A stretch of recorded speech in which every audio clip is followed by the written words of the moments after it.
Contrary to popular belief, one person is not and can never be your end all be all. I said what I said. Some of y'all are literally out here making your lover into everything, making your best friend into everything. And you're wondering why that relationship might be feeling a little strained?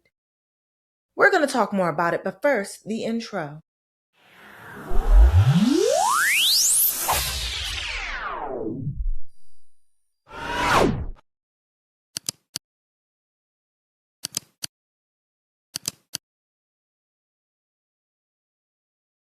Welcome back to another episode of the Daily Donna with me, your host, Dr. Donna Oriowo, sex and relationship therapist in the Washington, D.C. metro area, author of Drink Water and Mind Your Business, a Black woman's guide to unlearning the BS and healing self-esteem. I feel like we all got a little bit of BS to unlearn.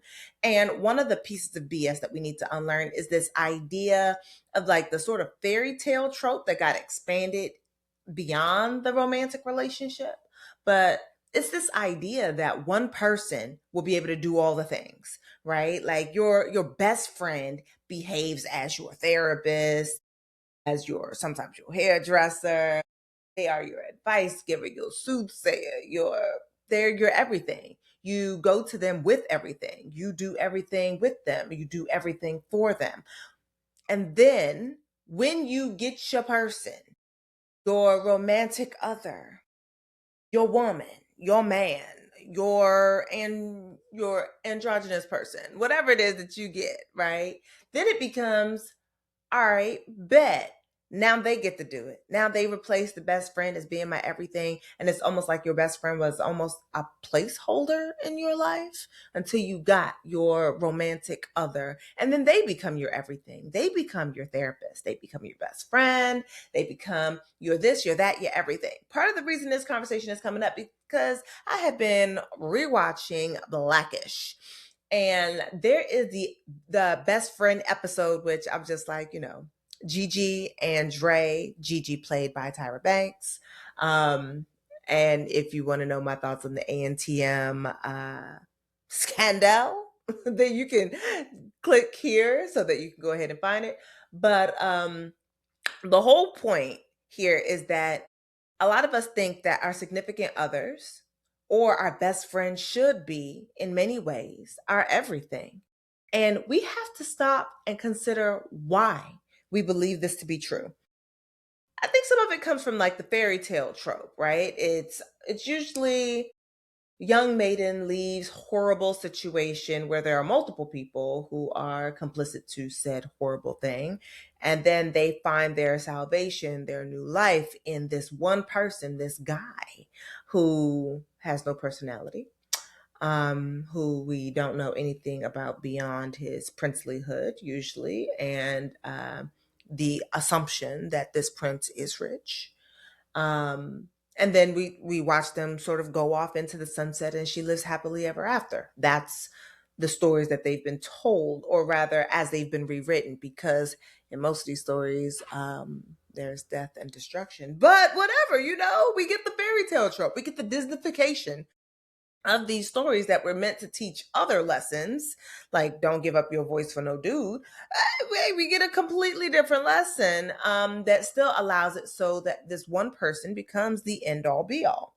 All right, bet.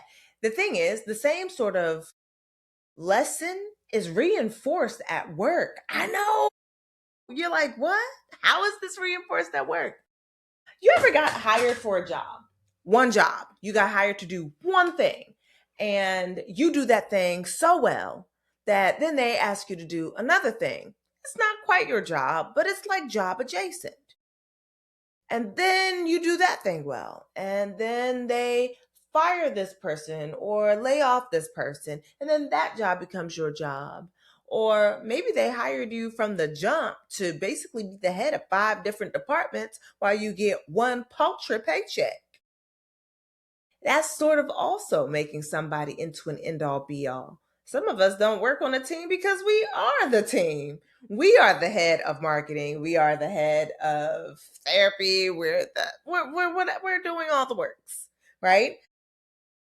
And it is the same basic concept. But they're doing it for capitalism. And you are also sort of doing it for capitalism. It serves capitalistic purposes for you to only have one person who is not going to be available to you all day, every day, because they have to work too. Um, and it means that you are more likely to spend money to fill in the gaps where your best friend, where your partner, your romantic love also sort of falls short, because a person will always fall short. And I mean, we was talking about being needy the other day, right? And whether and how to stop being needy, and that the secret to being needy, or to stopping being needy, was actually to expand the places where you're asking to have your needs met, which means that banking it all on one person, be that person a best friend or a lover, um, is still not a great idea. And making people into an individual stand in mostly just means that you're going to stress the relationship. So, what does that look like? It looks like you go to them literally about everything. There's nothing that they don't hear about. There are fewer mysteries between you. And I'm not saying that mysteries are required for there to be a good relationship, but I am saying that being with the one person all the time, speaking to the one person all the time, number one, it doesn't give you a diversification of thought. It doesn't let you know what other people are thinking or feeling about something. It lets you know what your best friend, what your lover is thinking or feeling about a specific situation. So you learn how to navigate them, which is not the same thing as learning how to navigate the community at large, right? Because you are so tapped into this one person that you may not be as tapped in other spaces. Making that one person your end all be all, like I have seen that some people have had like the sort of shutting down of other friendships for whatever reason. Um, you put your relationship with this other person, be it your best friend or your lover, also at risk, because they now become your end all be all. There's nowhere else that you go. So you're adding additional stress onto the relationship, because this person feels like they always have to be on and performing for you. The point is this. The point is not to, I'm not saying throw the relationship to the side. I'm not asking you to do that. As a matter of fact, I would hope no one would ask you to do that. I'm asking you to expand your circle.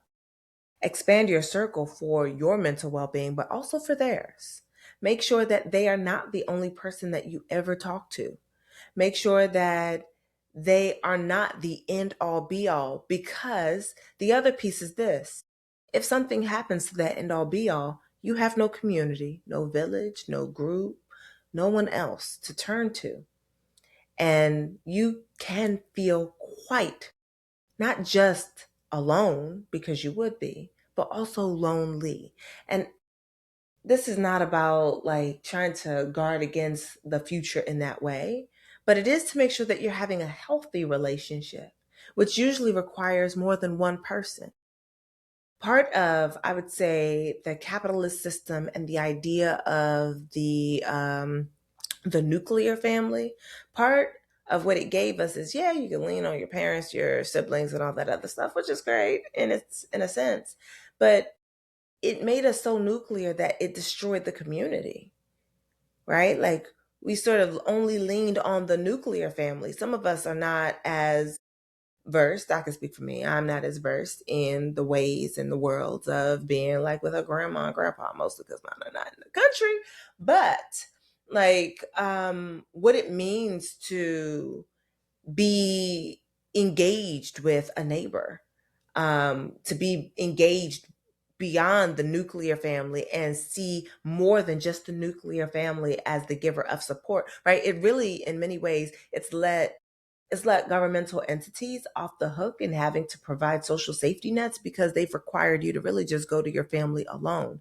Now, I'm not saying go rely on the government either, because they make a poor substitute for friends, family, community. What I am saying is that they've done a really great job of spreading the individualism plague of pulling yourself up by your bootstrap, doing things on your own, and having a sidekick, best friend, or lover to support you. And that's all that you need, right? It's me and you against the world. It's Romeo and Juliet. Spoiler alert, they die in the end, right? It's being so closed off from everything else that is around you and being so nuclear and so like Gucci down here that we forget that there's an entire world outside. It's the equivalent of making social media your end all be all. It is not always giving you the reality of how people are actually behaving and what they're actually doing outside. Sometimes you really just need to step outside of the bubble that you are creating. And I recognize that for some of us, it's a comfort thing. You don't want to give up your comfort in that way. Get it, understood.